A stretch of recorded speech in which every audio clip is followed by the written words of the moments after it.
This show is intended for mature audiences only. Viewer discretion is advised. Hello, humans, and welcome to another episode of Gen X Gamer. That's right, the video game show that is not hosted by an annoying e-beggar. There are no Patreons, no Super Chats. That's right, we just talk about the games we love and how fun it is to hoard them, and maybe a topic here or there. Now, with that said, let's get ready for the show. On today's episode... Hello, humans, and welcome to another episode of Gen X Gamer. Behind the channel today, Gvetech, a man who's a renaissance man from the other side of the pond. That's right, I love watching his videos on loop, especially when it comes to 3D printing. But there's more. There's more behind this channel that I want to talk about to you today, and it has to do with business. Welcome to the show, Gvetech. How are you? I'm fine, thank you. Gvetech, or do you go by Gvader on the interwebs? Gvader is better. You can call me Gvader. No problem. Let's start at the beginning. What was your first console, and what was your favorite game back in the day? Okay, before I answer that question, I just want to say thanks for having me on, and I like the new direction you're going. I like this deep dives you're doing with channels. It's really, really good and quite informative. So back to Thank you so much. Video game consoles. Whoa. I would say it was a Famicom clone called the Micro Genius.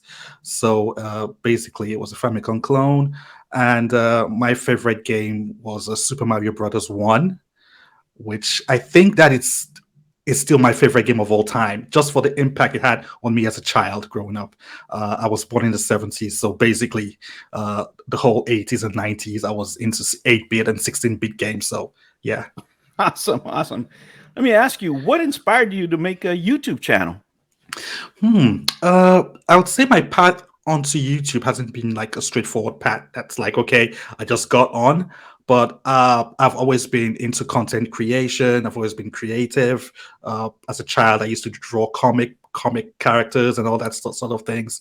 Got into video games, movies and stuff. So a couple of friends told me, hey, Henry, you have good content, why not put it out there for the world to see? So I was like, okay, let me try it out. And I initially started out with time-lapse videos. So if you check my channel and go really way back, you would see time-lapse channel content.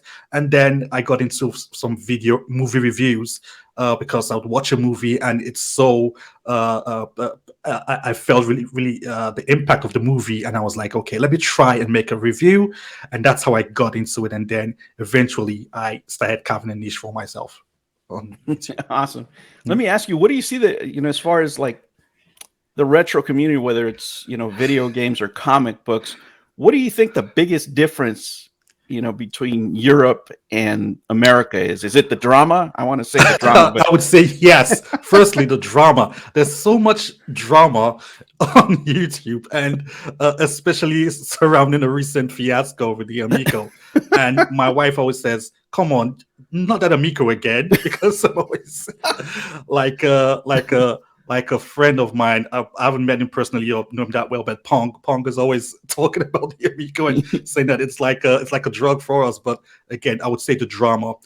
In Europe and across the pond here in the UK, most people got into gaming with a PC, like a computer, basically a home computer, as opposed to a console. So most of the retro stuff is based around that, although there are one or two console stuff, but basically it's around computers, as opposed to the US, where you guys are console crazy and there's so much drama. Yeah, I mean that's why I came up with the whole, because everybody needs that fix, because it's especially the Amico is like this, if they would have filmed it like The Office, like that show, wow. It would have been amazing, right? Yes. Because it's all that. It's not only the crazy characters in the company, it's everybody outside, everybody coming out of the woodworks. And but as I tell everybody, if it wasn't for the Amico, I wouldn't be here. But it was also a learning experience for me. It was an awakening, and it had to do with the people that supported the console, right? Yes. And it had to do with the ramifications of them supporting that console that they didn't think about. That inspired a lot of the how my channel has been changing. Yeah. Let me ask you in general, what are your impressions of Tommy Tallarico? Oh, wow. That's a loaded question. I think my stance on this whole Amico issue and the Tommy Tallarico issue is pretty well known because I'm always in comment sections just speaking my mind. But I would say it's just, it started out with good intentions, but now it's basically it's a dumpster fire. So Yes. I would say let's just forget about this happening. And I've always been one to be objective with criticism. So initially, I was supporting the whole thing. I was like, okay, it's another console. And if you had told me back then that the VCS would be out before the Amico, I would have bet you $100 against it. But now, yes, this is where we are, and I feel some people are supporting this thing blindly.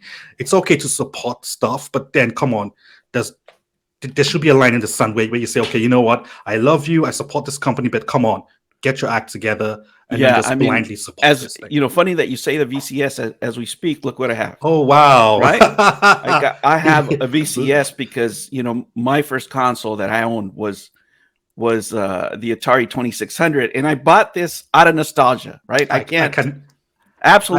have no I can reasoning. totally relate to that because after I got into the NES and Super Nintendo, I had older cousins that had the Atari 2600. So seeing that, and I was like, wow. So this is like the beginning before we got to 8-bits, and it was really fascinating for me. Back to retro gaming and nostalgia.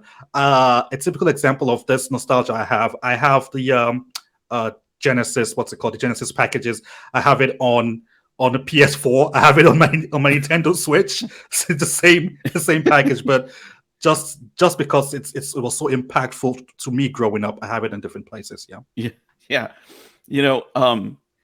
One of the things that I discovered about your channel, right, when I'm looking at it, when I was looking at the 3D printing, I clicked on the info to see. I mean, at that point, I was saying, well, what is he doing with these? I don't know. And then I saw your infrastructure, and I was like so impressed because it's what I've been preaching to YouTubers to do, right?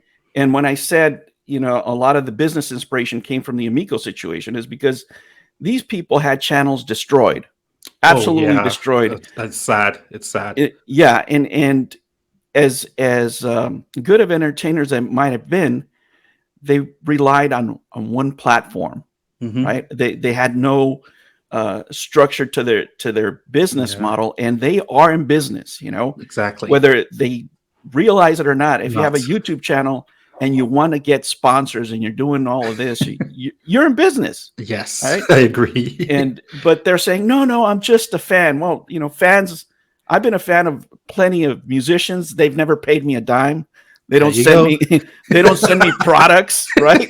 They don't send me products. Like Morrissey has never sent me a shirt to pimp out there.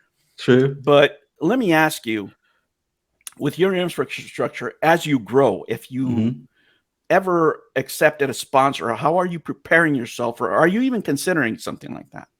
Yeah, thank you so much for the question. I would say, and thanks for appreciating that. I have a good infrastructure. For me, I've had a background in web development, web design, graphic design, and digital marketing. So that's why all those things reflect in how it's structured. But initially, I didn't have any plans for that. I just wanted a YouTube channel. But then with all things on the internet, sometimes you get to read about, okay, how do you take your channel to the next level? How do you earn income? I am now monetized, but I can tell you the road to getting monetized is a long road. Getting over 1,000 subscribers and getting the hours and all that put in. So I had to think of other ways to get income with this channel because, like you said, it's a business. Whether you like it or not, you are spending a substantial number of time, hours weekly in creating content. So that's definitely something that you should consider. Okay, how do I get return on my investment? So I would say I created a website just to funnel people through. Like it's like a marketing funnel. You have Yes. you've already created that name, you've created that awareness. Okay, what next? Let me get these people to see what other things I can do. And that's how the website came about. And I discovered that you can also convert your YouTube videos into a podcast, so to speak, a Yes. quasi podcast. I mean, And that's when I saw that, and yeah, let me tell you guys out there, you need to go to his website, right? You need to go to his website, because when I preach about infrastructure, this is exactly mhm, what I'm talking about. And I'm right now I'm giving the people the examples that we're one opinion away from having our YouTube channels wiped out. I thought that the aliens lived in the clouds when I was a kid and when I was a teenager, because I read some book that convinced me that there was, mhm, aliens in the clouds. yeah, And then I learned about science, and that went away. But if I still had that opinion today, people could cancel me, and yeah, everything would be taken away. yeah. But you have set up a solid structure there, where you're bringing people in, where even if YouTube said, "Hey, you know what, Gvader, we're done with you. We want you to Yeah, promote these things," and you don't want to, you to can just move it somewhere else. exactly. Yes, you are very correct. And to your point again, it's not as difficult as some people would think, because initially my whole thought was, oh, if I want to get a podcast on Spotify or some other platform, it will require some form of a processing and all that. But I discovered, hey, it's pretty simple. You register and you upload your stuff, upload your content, and then there are APIs that you can use, and makes it easy for you to plug all that in. So some of the things you see on my page regarding the podcast are just basically taking audio content from my reviews and just uploaded it into those platforms and creating the link. But it's really simple. And to your point about content, having your content in different locations, different platforms, I think it's good not to put all your eggs in one basket, like you said. Recently, I've been exploring Rumble. I know Rumble is not as robust as YouTube, but hey, it's something that I've tried, I've started doing, and there is actually something you can do that whenever you upload your videos on YouTube, automatically it uploads those videos to Rumble, which is what I do now. So every single video I do and upload to YouTube, I don't bother; it just goes to Rumble as a backup. So Yes, yeah, yes, because like I said, at any moment I could be canceled, and then they say, "Well, Gvader runs his show, so yes, we got so to it's cancel him gone. too." Yeah, How long yeah. how long did it take you to put that together? At least the Wow. website that you have. Oh, so for the website again, since I Mhm. have I built it myself from scratch, but it took a couple, I would say 2 months to be honest, because I kept Mhm. refining things and then making it simple and so on and so forth. But I would say if someone wants to get in fresh and you want to outsource this kind of thing, it typically takes between a month to 6 months. It depends on what content you want to have there, how you want to structure it. So there are different approaches you can take. You can have someone, you can outsource that whole thing to a developer or to an agency. But I know we are talking about small YouTubers here, so I Yeah. would say use off the shelf tools. You have Wix, Wix. Wix, you can pay for it. You have Squarespace. So those are platforms that already come preloaded with those kind of things. You can just pay a monthly subscription and then you have it set up, which is pretty simple to do. But again, it's not going to be free. It's going to cost you some money. A Yes. typical good website, I would use UK costing goes anywhere from 300 to 500 pounds. That's just for regular basic websites. You have websites that go for 50K, 100K, the big boys. But Mhm. for a small YouTuber, you can budget between 300 to 500 to get something really good that would be something you'll be proud of. Yeah, and that's what I tell YouTubers too. Evaluate your channel, because I just made a simple valuation of I 500. saw that. I saw that. Yeah, That was really good. yeah. But now you add a website. Now your business is worth even more. But one of the things that I saw that you did, which is another pillar, another foundation, is that on your website you can sell direct. Right, you're promoting your business. You're Hmm. selling direct to customers, which means you don't have to share profits with YouTube. Like the super chat is a horrible deal, because Yeah. you're giving 30% of Percent. money Yeah. you generated to a huge corporation, right? Yes.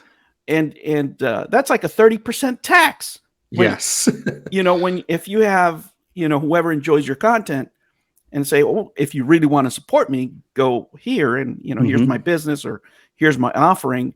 And now you don't have to share any of that. Your YouTube channel can actually be smaller and be way more successful than somebody who has 5 times the viewers, because all you're earning is ad revenue.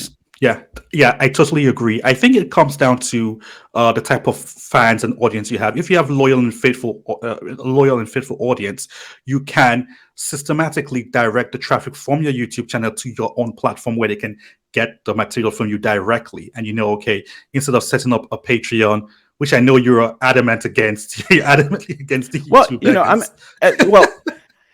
I'm against the begging. Right. So if I say, I need you, I'm going to set up a Patreon. I'll give an example. I'm going to set up a Patreon so you can help me pay my electricity bill, or help me pay my rent.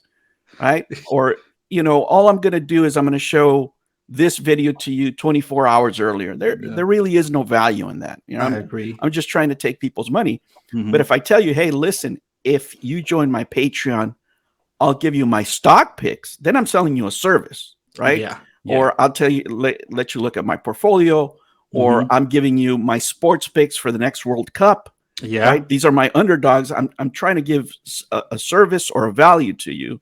And that's a completely different proposition. I mean, some people just use it, for other reasons of a product, right? Yeah. But if you're just setting it up for, because you don't want to work, that's a whole different deal. Yeah. I totally agree with the idea of people exploiting it. So if you're exploiting it for selfish reasons, obviously, kind of like a welfare handout, yes, definitely that's a problem. But again, if you're providing valuable content, who changed the stance on that was the Top Hat Gaming Man. Oh man, that's not even. Oh Jesus. Oh yeah, boy. I mean, he was so forcefully against it. I mean, he really was criticizing what Metal Jesus. That whole fiasco. That's man. Well, I would say in terms of drama across the pond, that's currently taking the cake right now. Yeah. That's one I can remember, and I don't remember many, but that's one of them. Yeah. But again, go ahead. Yeah, I was going to ask you. There's an offering that you have on your website, and it's for these characters. How does that work? Because I found that really interesting. Yeah. So how that came about, I usually like exploring different art forms, and I was like, okay, you know what? I haven't done anything on illustrations for a while. Let me see what's trending. And I discovered, okay, this vector, you can draw characters with vectors, and my idea was to create a kind of smiley set, but now a smiley set based on people of color. So if you observe, they're all people of color in that set. So I was like, okay, let me get this done. I read about how you can convert it into an app and make it downloadable. So that's what I did. And a couple of people bought it, but it hasn't seen so much traction. But again, it's been something that I've always wanted to do, to try and put my stamp on the tech space, in terms of having people of color represented in a light that's not stereotypical. So that's why I did that. Yeah, and it's something that, again, it's direct to your customer, direct to your audience. You don't have to share 30% of your profits with whoever it is, Yeah, so I think that's a good thing.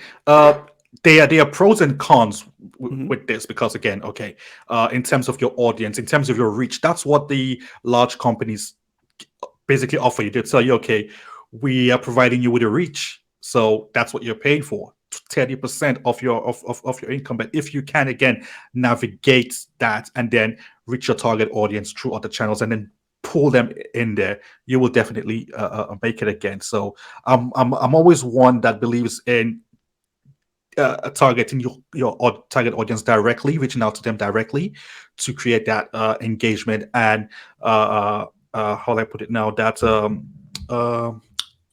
a connection.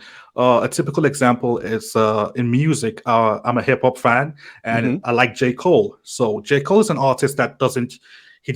He's not on Twitter, he's not on Instagram posting all sorts of stuff, doing everything, but he has a faithful following. Over the years, he has been able to amass a faithful following. So he can drop an album tomorrow, and he's sure to make good sales because he's been pulling those people along. So it's that kind of ideology that I'm after, where I can connect with people directly and then build up that rapport, and then well, for lack of a better term, exploit that rapport to my advantage and to my target audience advantage as well. Yes, I see so many creators out there that, they have audiences that a lot of sponsors would love to have, but they never do anything with it, right? They have a key demographic, never do anything with it. Let me ask you, because I know you're pressed for time.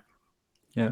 If somebody was starting a channel right now, right, regardless of what it was, if they wanted to head towards your infrastructure, how long do you think it would take them, and how much money would it take them to do something comparable to what you have? Oh, wow. So are we talking about lights, cameras, microphones, stuff? Oh, no. I'm just talking about, the website and the YouTube channel. I mean, when you put all that in, right? And again, it's the valuation of your channel, right? What is it worth, right? So let me give you an example. Right now, I'm in the like, if I hit 1,000 subscriber ever, whenever that happens, then what do? Do I keep on, spending more time on this? I spend 7 hours on YouTube. That's it, right? Wow. I do the scripts that I do them on my lunch break and stuff like that. But that time adds up. But if I set this as a business, then my video games become part of, right? And the camera and the computer. Yeah. Because I need to write the stuff off, right? If I'm going to be getting taxed on ad revenue, I might as well take all the tax breaks. Yeah, so true. You have to assess all those things. So, but just simple, just the website. The website, and I would say anywhere, let's say $500 at the most. It could be anywhere from 200 to 500. But again, it depends on how big they want to take it, what are the bells and whistles that they want to put in the whole infrastructure and so on, and then having it built out and having all the various elements aggregates on that website. Yes. You also do consulting. It says there on a website, and I went, right. And I don't prejudge what anybody's budget is, but let me tell you guys, if you go his consulting website, it's better than some websites of people that have been pitching me to invest in their company. I mean, it looks amazing. It's really clean, man. That is amazing work. Thank you. Again, I always tell people, even preparing for this interview, there was something I said I was going to mention. There's nothing like an overnight success. That's what you see right there. It's over 15 years of being in web development, web design, and then learning and failing and learning from the mistakes and getting to that level where I say, you know what? If I'm doing anything, I love Apple. I've always used Apple as a standard in terms of website aesthetics. So if I'm doing anything, it has to be that high level. So that's what you see reflects in the website. Back to consulting. So in terms of consulting, what I do is I'm a digital marketing strategist. So what that entails basically is telling a customer how to reach the target, telling the client how to reach their target audiences, exploring ways they can do that. It might be that they need a website. It might be that they need social media activity. They might need videos. They might need content. They might need blogs. But again, it all stems from finding out what they want to do and what they want to achieve and helping them achieve that. But the bottom line is basically helping people reach their target audience via the internet. It could be whatever means. It could be the metaverse at some point, but yeah. Well, you can buy cheap stock now, right? Which is going to shit, but yeah. But basically, that's all that entails. So again, coming up with social media campaigns to drive traffic to a website. It could be a product. It could be other things. Again, there are even free. There's so much opportunity. Even for, let's say you are an author and so on. You can actually sell directly to people, apart from using Amazon and other things. So those are things that I can help people also explore and see how we can get that set up. Yeah, and it's great quality work, guys. I'm telling you, go watch this. Go to the website.